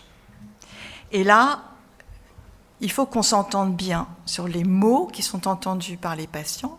De la bouche des médecins, ça a une grande valeur, mais c'est de la bouche de tous les professionnels, ça a beaucoup de valeur. Ça fonde bien souvent la qualité de la relation. En témoigne l'excellente et magnifique communication ce matin, enfin discours ce matin. Les mots ont extrêmement d'importance. Le poids des mots est majeur, je ne veux pas parodier un journal bizarre. Le choc des photos aussi d'ailleurs, sur les réseaux sociaux. Qu'est-ce que ça veut dire un diagnostic présymptomatique ou un état présymptomatique ? Moi je sais, c'est un patient qui n'est pas malade. C'est un patient qui peut développer plus tard des symptômes. Donc si je fais une courbe, comme on a vu de très belles courbes, il est avant, et pré ça veut dire avant. Mais oui, Mais ce terme présymptomatique, je suis désolée, il porte en lui des signifiants de prédiction, de voyance, de cartomancienne. Donc une certitude que vous allez tomber malade, avec une abolition de la temporalité. La seule certitude qu'on a, c'est que cette personne-ci, elle est porteure d'un variant pathogène. Et comme mes collègues l'ont magistralement bien exprimé, il y a une hétérogénéité phénotypique, des symptômes, C9 en est le paradigme, qui donne des troubles psychiatriques aussi, qu'on a tendance parfois à oublier, des tableaux bizarres pour les psychiatres, voire même des autismes, des troubles neurodéveloppementaux. L'évolutivité, on a des formes de SLA foudroyantes, des fuses foudroyantes, des SOD très très lents, enfin voilà, on voit de tout. Et le pronostic en est d'autant différent d'une personne à l'autre. Et puis quid de la pénétrance ? Si on me dit que j'ai un gène qui va agir quand j'en aurai 80, 85, bon, peut-être que quand j'en aurai 80, je ne serai pas contente, mais aujourd'hui, ça va, ça me rassure. Avec des phrases du genre « Mozart, il est mort à 33 ans ». Bon, voilà, des choses comme ça. Même chose pour le suivi. Un suivi d'une zone, d'une personne qui n'est pas malade, c'est déjà porteur d'une dimension médicale. N'est pas, voilà, on fait intrusion, la médecine fait intrusion dans la vie de ces personnes. Alors pour certains, c'est rassurant. Pour d'autres, c'est plus que rassurant, accès rapide au traitement, je maîtrise ce qui va m'arriver. Et tout le monde n'est pas dans ces postures existentielles ou psychologiques. Et puis le vécu d'une zone grise, c'est extrêmement inconfortable. Je pense que toute l'expérience du présymptomatique Huntington est là pour le dire. Cette zone grise que vous recevez en consultation en vue d'un DPS, où les gens ne savent pas s'ils sont porteurs, pas porteurs. Ils ne savent pas construire leur existence, parce que si je suis porteur, je devrais faire ça, mais si je ne suis pas porteur, je suis en train de m'empêcher de faire ça. Et toutes les personnes qui ont vécu un DPS le disent bien, cette période avant le DPS, quand elles sont dans cette situation-là, elles se sont empêchées à beaucoup de choses. Dans l'idée qu'elles pouvaient devenir malades, en partant du Huntington, ça pourrait éventuellement débuter à 40-45 ans. C'est compliqué. Et attention aux annonces cachées.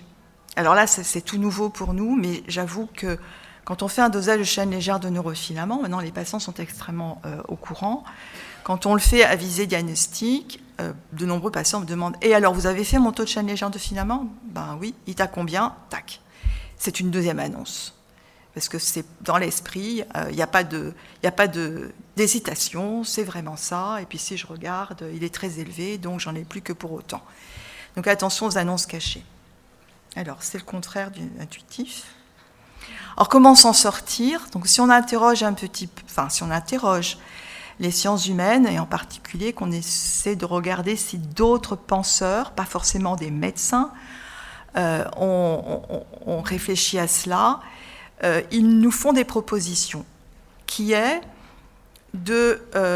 d'éviter l'écueil d'enfermer un sujet dans une impasse, c'est-à-dire, voilà, vous êtes bien vivant, vous n'êtes pas malade, bien évidemment, mais voilà, vous avez une sacrée épée de Damoclès au-dessus de la tête, et ce qui peut être quelque chose qui ressemble plutôt au tragique. Et l'autre écueil, c'est faire nous-mêmes le pari que finalement, cette incertitude que l'on connaît sur le phénotype, l'évolutivité, le pronostic, elle est que transitoire, dans 10 ans, on en saura plus. Donc ça aussi, on en saura peut-être plus, mais on aura d'autres questions encore, certainement. Peut-être qu'on se posera la question de savoir, est-ce que C9 tout seul est responsable ? Enfin, moi, sincèrement, la vieille neurologue que je suis, j'ai beaucoup de mal à accepter l'idée qu'une expansion pathologique sur un gène peut me donner un Parkinson atypique, un syndrome choréique, un autisme, une DFT, une SLA. J'ai un peu du mal. Mes rationnels éducationnels d'études médicales ne suffisent pas pour que j'ai les idées claires. Donc je pense qu'on aura d'autres questions. On aura peut-être, on peut faire de la science-fiction, vous avez un variant pathogène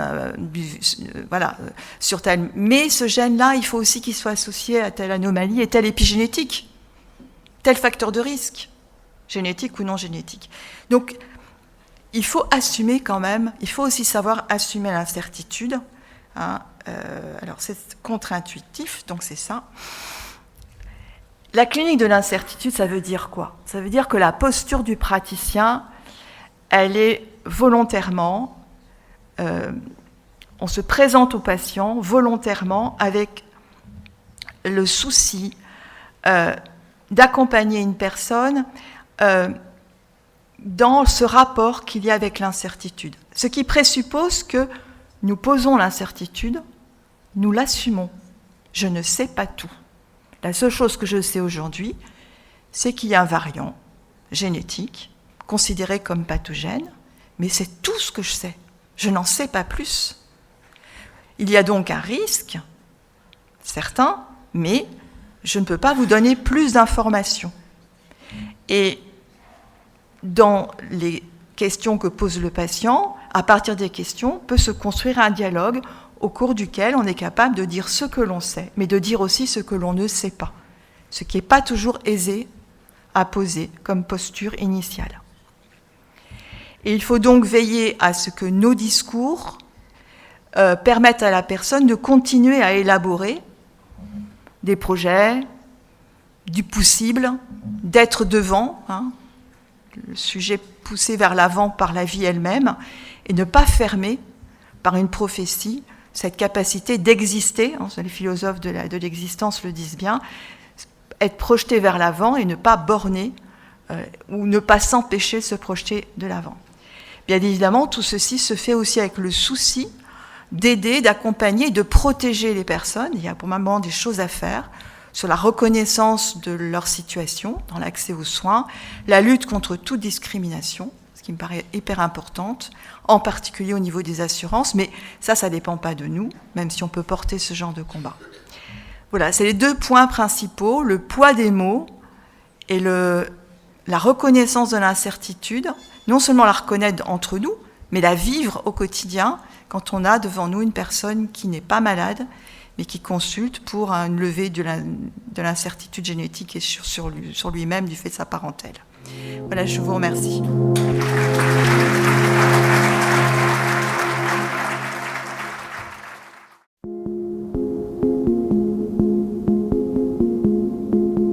Bonjour à tous, merci pour la qualité de vos interventions. Mais bien que je sois du monde de la santé, il y a un terme que je n'ai pas compris au début. Je m'étais questionnée sur la pénétrance complète, pas complète. C'était Sacha Weber, pour le premier qui va exprimer ce terme et qui est revenu ensuite. Vous pourriez expliquer? Je suis désolée, peut-être que c'est facile pour tout le monde. Non, pas du tout. Non. La pénétrance, ça se définit par la proportion de personnes qui vont exprimer des symptômes à un moment donné de la vie en rapport avec une mutation dans un gène. C'est-à-dire que si toutes les personnes à un moment donné, et toute la subtilité dans le moment donné, où est-ce qu'on se place? Est-ce qu'on se place à 50 ans? Est-ce qu'on se place à 70? Est-ce qu'on se place à 80? Est-ce qu'on se place à 90? Si toute personne, sur une cohorte de 100 personnes, les 100 ont des symptômes à 50 ans, on dit que la pénétrance est complète à 50 ans.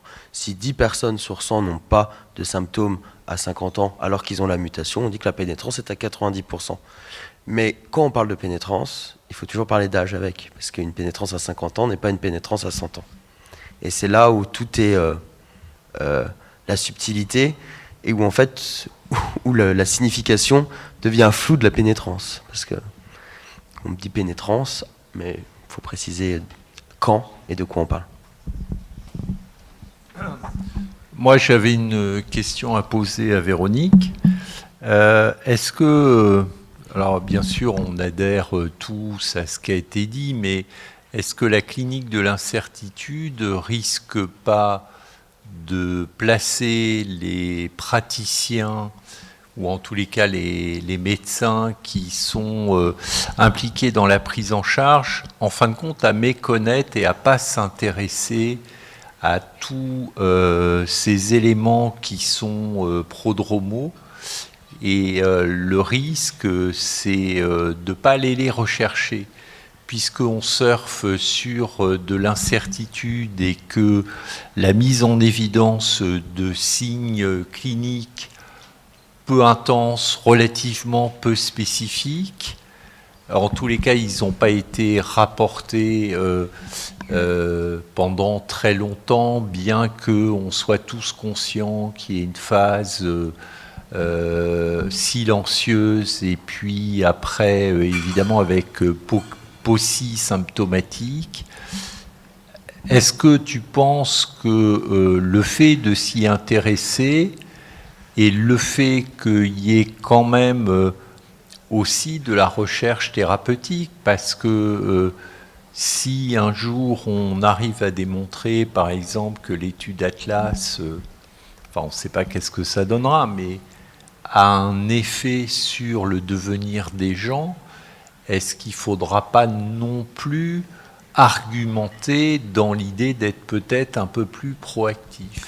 Alors, sous le terme d'incertitude, c'est d'abord nos postures, notre posture de praticien, elle repose sur des valeurs, des repères, donc ce qu'on appelle notre éthique, c'est-à-dire les lois que l'on se donne à nous-mêmes pour parler ainsi, pour agir ainsi, et on n'a pas qu'une seule référence. Donc j'ai appelé globalement l'éthique de l'incertitude au sens où c'est plutôt en négatif. Ne pas reconnaître l'incertitude attachée à tout diagnostic place les personnes dans des situations où on peut les priver de ce qu'ils appellent l'espérance ou l'espoir. C'est-à-dire que, bon, voilà, je sais, j'ai une SLA, mais peut-être que moi, je vais vivre 10 ans. Si on caricaturise, un médecin qui dit « vous avez une SLA, vous n'en avez que pour 3 à 5 ans à vivre ». D'accord ? La plupart du temps, ça fait un effet boomerang, parce que la personne se dit « ma vie, elle est bornée à, on va dire, 5 ans, dans le meilleur des cas », et donc je décompte et je ne me projette pas au-delà. Ça a un retentissement existentiel, social, familial, relationnel, évident. Nous devrions dire, la médiane est à 3 à 5 ans, avec des formes qui peuvent aller jusque temps. C'est ça la clinique de l'incertitude, c'est être capable d'ouvrir la porte et d'être dans une totale transparence avec explication sur ce que l'on ne sait pas. Et je n'ai hélas pas de moyens aujourd'hui de vous dire si dans votre cas particulier, parce que les éléments sur lesquels je vais me fonder au moment du diagnostic ne sont pas suffisants pour que je puisse avoir une finesse pronostique. Je ne dis pas que c'est pareil avec l'évolution. Ça, on connaît très très bien. Eh bien, c'est la même chose en toute chose. C'est-à-dire qu'un patient qu'on va suivre parce qu'il est porteur du variant pathogène, le fait de découvrir des petits signes moteurs, par exemple, on ne va pas être dans l'ignorance, on ne va pas être dans le déni, on ne va pas être dans la fuite. Ah non, je ne veux pas vous faire de mal. Non, de toute façon, le patient, il les a repérés aussi. Donc lui, il a ses propres mécanismes psychologiques, peut-être qu'il ne va pas vouloir qu'on s'en occupe, on prendra le temps qu'il faut, mais ça pourrait être aussi le moyen de dire, on repère cela, ou vous avez repéré cela, je ne sais pas ce à quoi ça correspond, ça mérite d'être exploré si vous le souhaitez, et je pense dans nos arguments, le jour où on aura des traitements, ça passera très très lourd. C'est qu'aujourd'hui non plus, on n'a pas de traitement. Donc il est évident que le jour où on a un tofersen préclinique, le discours sera différent. Mais je voulais simplement attirer l'attention sur le fait que notre discours médical, on connaît bien le poids qu'il a, il doit quand même être porteur d'un respect de ce que l'on ne sait pas. Non, mais moi je suis d'accord. Après, mais je suis un peu provocateur en disant ça. Bien. Est-ce que c'est pas aussi un moyen de nous protéger ? Non, mais je pense que ça arrange. Mais le problème, c'est qu'on surfe sur l'incertitude en ne donnant pas les données réelles de la science. Et quand par exemple tu dis la médiane, elle est de 3 à 5 ans, c'est faux. La médiane de survie d'un patient, et c'est 2 ans après le diagnostic.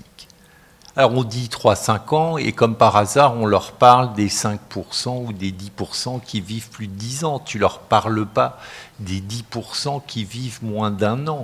Mais c'est humain, je l'entends. Sauf que si on doit donner les informations, et peut-être que notre culture, en tous les cas en France, est très différente de la culture anglo-saxonne, où on va te donner des informations beaucoup plus complète, alors certes source d'angoisse, Mais en même temps, si on donne les informations, il faut qu'on donne la vraie information. Non, mais le problème, c'est qu'on surfe souvent sur des choses... J'entends bien ce que tu dis. Ouais. On pourrait être tenté, et c'est tout à fait humain, de voir le verre comme on veut le voir et pas comme il est. Donc, étant donné que je croise beaucoup plus souvent l'expérience de discours médicaux annonciateurs extrêmement traumatisants parce que réduits aux formes rapides de la pathologie, tu es quand même obligé de compenser. Et surtout, il ne faut pas compenser avec le risque de cacher. Mais les patients qui me rencontrent ont souvent plus d'1 an déjà derrière eux de symptômes. Donc, je leur dis qu'il y a des formes qui sont rapides et qui décèdent en quelques mois à moins d'1 an, et qu'il y a des formes aussi qui sont lentes. Sincèrement, on donne la totalité de l'information. On ne peut pas savoir au moment où on donne le diagnostic, sauf dans les formes évidentes très très rapides, comment les choses vont évoluer. Donc c'est cet accueil de ce que l'on ne sait pas qui reste important. Je ne dis pas qu'il faut cacher, je dis qu'il faut dire exactement ce que l'on sait, et y compris ce que l'on ne sait pas. Et c'est encore, alors dans une maladie SLA avérée, c'est beaucoup plus fin et c'est peut-être pas tout à fait applicable quand cliniquement on a des arguments, mais dans le présymptomatique, je reprends le même terme, dans les porteurs de variants pathogènes, là ça prendra une importance considérable. Je me suis engouffrée dans la SLA, tu m'excuseras, mais c'était peut-être pas le meilleur exemple, mais en tout cas dans le porteur de variant, ça va être considérable. On va annoncer aux personnes qu'elle est porteuse d'un variant, mais je suis incapable de lui dire quand est-ce qu'elle va tomber malade, ou alors j'ai pas bien lu quel phénotype. Et donc l'incertitude doit être dite. Okay. Merci. J'ai remarqué quelque chose et je me suis dit, ils sont en train de changer de paradigme en fait. Parce que vous, Sacha, quand vous avez commencé à parler, à un moment donné, vous vous êtes repris, vous êtes parti du patient pour aller vers la personne. Je me suis dit, chouette, la personne avec un grand P, approche anthropologique, biologique, sociologique et symbolique. Et pour vous aussi, madame, et pour vous aussi, qui êtes plus jeune, à un moment donné, c'est comme si vous étiez... Je suis désolée, j'ai été impolie. Mais j'ai pas retenu vos noms, j'en suis confuse. Mais en tout cas, quand vous étiez dans le domaine enflammé, on va dire, par votre approche médicale, strictement médicale, vous avez eu tendance à dire patient. Et puis on sent bien que vous êtes en train de changer de paradigme parce que vous vous rapprochez de la personne. Et quand on s'adresse à une personne, on est plus dans ce que vous dites, dans de l'incertitude. J'ai le sentiment que vous voulez aller vers ça et que c'est très compliqué. On s'était concertés, on a fait une vague. Et moi, j'ai eu le beau rôle. Oui, je veux bien dire un mot, juste pour l'information en général des patients quand même. Il y a ce que vous leur dites, il y a ce qu'ils retiennent, et surtout il y a la demande de reformulation qu'on ne fait à peu près jamais pour vérifier ce qu'ils ont compris. Donc c'est bon, je pense qu'il faut être assez humble de ce côté-là, et voilà, ça c'est juste une remarque en passant. Non, juste, est-ce qu'on peut repartir de là avec un message pour la façon dont on peut conseiller ou pas un patient porteur d'une mutation? Moi, j'en suis pas sûr. Un individu porteur d'un variant pathogène, est-ce que, et c'est peut-être une question aussi pour Philippe et les épidémiologistes, est-ce qu'on a des conseils de mode de vie à donner à ces patients-là, ou est-ce qu'on est tellement ignorant de ce qui peut déclencher la maladie quand on est à risque? Par exemple, moi je suis frappé par celui qui fait 20 km. Est-ce qu'il faut lui dire, si j'ose dire, et sans aucun jeu de mots, de lever un peu le pied ou pas? Est-ce qu'on sait très bien aussi qu'il y a des problèmes de métabolisme? On se demande quand même, on est frappé par ces régimes très très sévères qui surviennent peu de temps avant le déclenchement du déficit moteur. Bon, toutes ces questions-là, est-ce qu'elles sont abordées quand on parle des sujets porteurs, ou est-ce que finalement on est tellement ignorant de tous ces aspects de mode de vie que ça ne sert à rien de dire des choses aux patients de ce côté-là? L'épidémiologiste, il peut aussi essayer de répondre, c'est pas simple.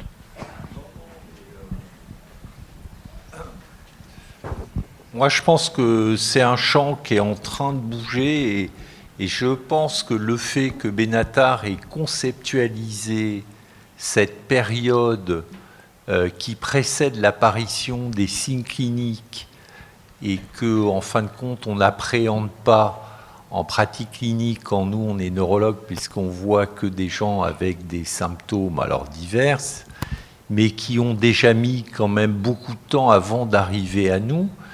Et pourtant, de manière implicite, on sait qu'il y a toute cette phase. Le fait de l'avoir conceptualisé est en train de faire bouger les choses et du coup fait s'intéresser les cliniciens à des symptômes pour lesquels ils n'auraient peut-être pas porté d'attention. Alors bien sûr, après, qu'est-ce qu'on en fait en pratique clinique? C'est compliqué, ça j'en suis conscient. Mais en tous les cas, les choses sont en train de bouger à ce niveau-là. Et moi, je pense que d'avoir un peu fait cette dichotomie entre la phase de phénotransition et de phénoconversion me semble très intéressante. Juste pour répondre à la question de François, c'est très souvent qu'il pose la question. Qu'est-ce que je peux faire pour diminuer mon risque de maladie? Qu'est-ce qu'il faut que je change dans ma vie? Moi, on a peu de choses. Il y a un papier de Benatar assez récent, en fait, où il a repris un peu toutes les interventions, ce qu'on peut leur proposer ou pas.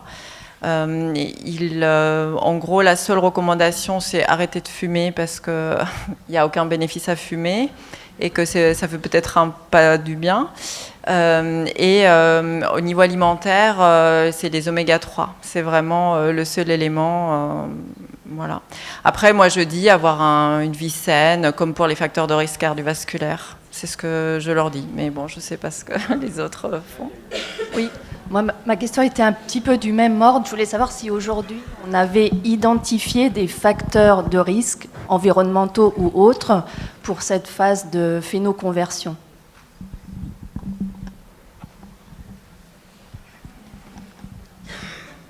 Les facteurs de risque, il y a plusieurs qui ont été explorés dans la littérature. En effet, le fait de faire un exercice physique très intense a été évoqué comme un facteur de risque, en particulier pour les hommes.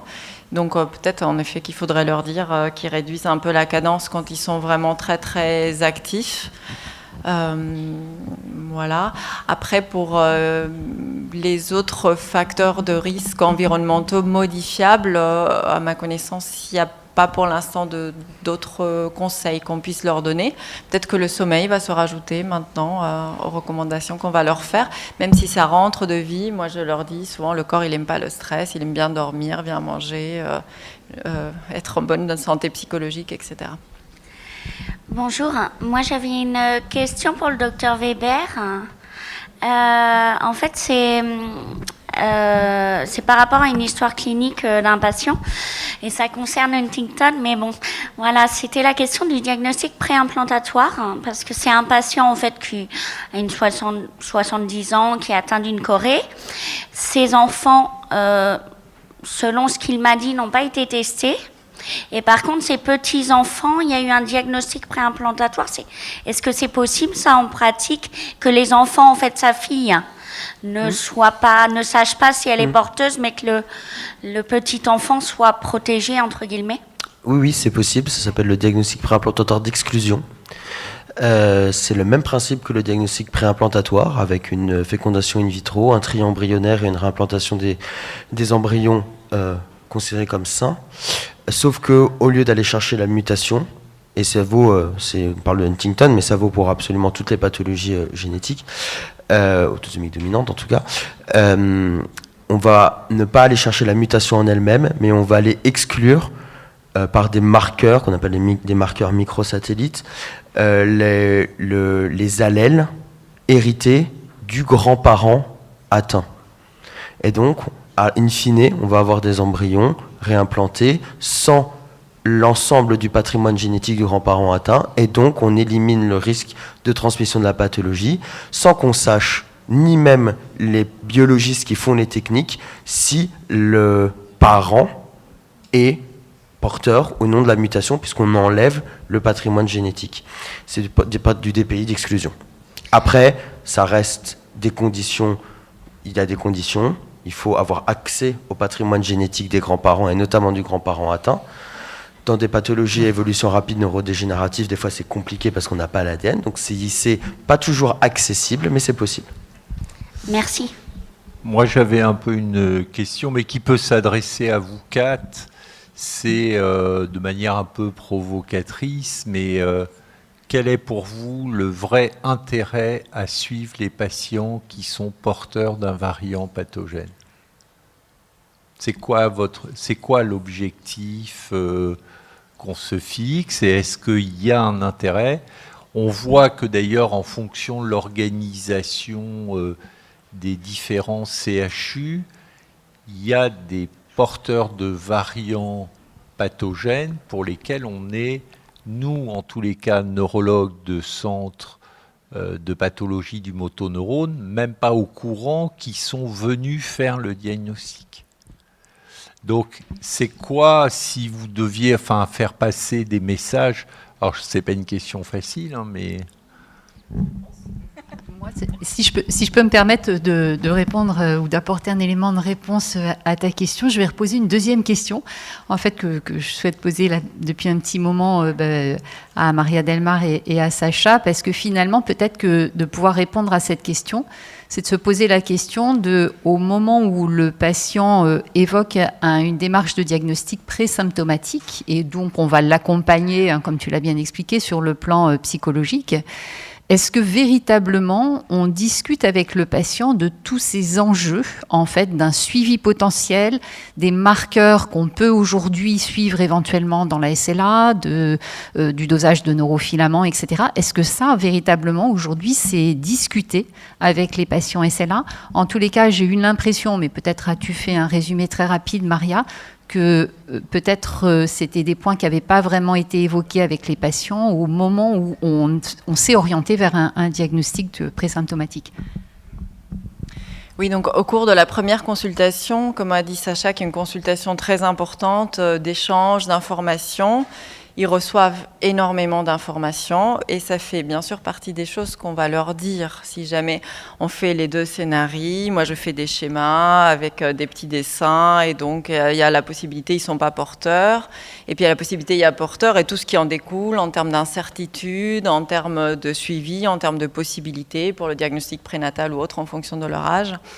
Donc ça fait partie des choses. Après, je n'entre pas du tout dans le détail du suivi, d'ailleurs parce que moi je ne fais pas de neurofilaments, je ne fais pas de MG, je dis si jamais vous êtes porteur, je vous proposerai de vous revoir. Souvent je leur dis à des intervalles au début annuel, puis souvent les consultations s'espacent, c'est ce que je dis aux jeunes, puis je ne le dis pas aux vieux, mais bon, enfin chacun fait un peu sa cuisine, en fait on ne sait pas très bien comment faire, ça leur est dit. Après, il est vrai que quand ils reviennent pour l'annonce, du résultat, quand ils sont porteurs. Souvent, je reprends le même schéma que j'avais fait et je revois. Et c'est sûr que je m'aperçois que peut-être il y avait des choses qu'ils n'avaient pas retenues, ou peut-être qu'ils avaient effacées, ou tout ce qu'on dit n'est pas forcément bien assimilé. Peut-être qu'il faudrait qu'il y ait une deuxième consultation intermédiaire, mais après, c'est un problème de moyens humains. Et puis c'est ça aussi, moi souvent je leur conseille, donc moi je dis pas du tout que c'est obligatoire, mais je leur conseille qu'ils viennent toujours accompagner, parce que pour restituer le contenu de l'entretien, c'est beaucoup plus facile. Voilà. Et par rapport à l'intérêt du suivi, je ne sais pas. Il y a des pays où ils le font pas du tout. Mon sentiment, c'est que les personnes qui font le test et qui s'avèrent porteuses et qui on leur propose aucun suivi, je pense qu'ils peuvent se sentir un peu déboussolés et perdus. En tout cas, c'est un peu des retours que j'avais eus pour des personnes d'autres pays. Mais est-ce qu'il y a intérêt à ce qu'il y ait un suivi de cette intrusion médicale rythmée, régulière, avec des rappels de leur caractère de porteur ? Un peu ce que vivent les patients qui sont les personnes qui sont dans Atlas, mais là pour le coup ils ont un bénéfice à attendre, mais qui ont des prises de sang tous les mois vraiment, qui leur rappellent leur statut de porteur, le risque de développer la maladie. Je ne sais pas, ça fait partie probablement d'une question de recherche. Quel est le bénéfice, quel est l'intérêt ? Mais en même temps, tu sais, il y a un moment, on a dans le développement des ASO anti-FUS, il y y a un moment où on nous pose la question au niveau national, combien vous avez de sujets présymptomatiques qui sont porteurs d'un variant pathogène FUS. Et le problème, c'est que si tu ne lui suis pas, tu colliges pas les données, tu es incapable de répondre à cette question et du coup, tu as une certitude, là, tu n'es pas dans l'incertitude, tu n'es pas dans l'essai thérapeutique. Alors, je dis que je ne sais pas, ça ne veut pas dire que je ne le fais pas. Dans les cas, je lui propose un suivi et je les vois. Et les FUS rapides, je dois dire que je les surveille comme le lait sur le feu. Je ne sais pas ce qui va se passer au syndrome symptomatique, mais il y a mutation et mutation aussi. Après, si on veut peut-être finalement réconcilier, parce qu'on peut vraiment vous remercier tous les quatre pour avoir donné finalement ces différents angles d'accroche sur la problématique. Finalement, la question, c'est non seulement, si on se pose la question de structurer la prise en charge de ces individus, que d'ailleurs il ne faut plus appeler présymptomatiques, mais individus à risque. Il y a la question de qu'est-ce qu'on pense qu'il est utile de faire. Donc ça, c'est cette question des biomarqueurs, qu'est-ce qu'on fait, qu'est-ce qu'on voudrait investiguer. Mais il y a aussi la question du pourquoi faire, avec cette incertitude à la fois sur le plan de la physiopathologie, mais aussi sur le plan de ce qu'on induit chez ces individus. Et les exemples que tu as donnés, Maria Delmar, je trouve répondent bien à cette question. C'est pas uniquement une question d'avoir ou pas un traitement à leur proposer, puisque finalement, même si on a des individus porteurs d'une mutation pathogène dans SOD1 qui phénoconvertissent et on les a tout de suite, on peut leur proposer un traitement précoce, eh bien en fait, pour certaines personnes, alors je ne sais pas si c'est que ça dépasse leur capacité psychologique peut-être à métaboliser le fait que non seulement ils sont porteurs à risque, mais même maintenant ils sont malades, mais en fait c'est pas parce qu'il y a un traitement que ça a forcément servi à quelque chose d'initier cette démarche. Il n'y aura certainement pas une réponse unique, mais je trouve que c'est vraiment très intéressant de brasser tous ces enjeux. Et ça justifie complètement de monter ce groupe de travail sur la question dont Philippe parlait hier. Et c'est tous ces enjeux qu'il va falloir réconcilier d'une certaine manière pour avoir une prise en charge harmonisée. Je pense que la culture partagée, c'est-à-dire que... On t'entend pas, Véro. Et je voulais déjà rebondir là-dessus, la culture partagée. En fait, nos désirs qu'on a pour les patients, SOD1, on a vraiment envie de les mettre sous tofersen, et puis ils veulent pas. On s'interroge, c'est quoi ça? C'est une réaction psychologique. C'est aussi une question de culture partagée. C'est-à-dire que les patients n'ont pas comment pourrait-on dire, cette complexité d'informations déjà digérée au préalable.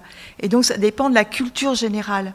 Et donc, je pense que c'est là-dessus qu'il faut vraiment injecter des informations qui tiennent compte de ce qu'on ne sait pas. Donc, il ne faut pas arriver avec des lacunes comme à la Paris Match, mais il faut arriver avec, bon, il y a un traitement, important si, etc., etc. Il faut partager une culture. Tu vois, je pense que c'est un des éléments, mais pas que. Et en cancérologie, quand on suit, on a aussi des personnes qui sont dans une démarche diagnostique de quelque chose qui serait éminemment traitable, par exemple le nodule isolé du sein. Maintenant, tout le monde sait que pris précocement, c'est de bons pronostics. Et tu as toujours quand même des femmes qui sortent du parcours diagnostique.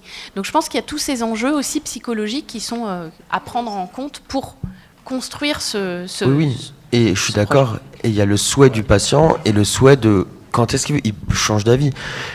Moi, je discute avec des patients à la première consultation où ils me disent je pense que je voudrais un suivi. Quand on fait l'annonce, ils veulent plus de suivi. Et je leur dis rappelez-moi, on se revoit ou rappelez-moi dans 3 mois et on se refait un suivi tous les 6 mois. Et c'est fluide et ça change. Et l'état d'esprit, au moment de l'annonce, 3 mois après, 6 mois après, 1 an après, 10 ans après, c'est pas le même état d'esprit, c'est pas les mêmes nécessités.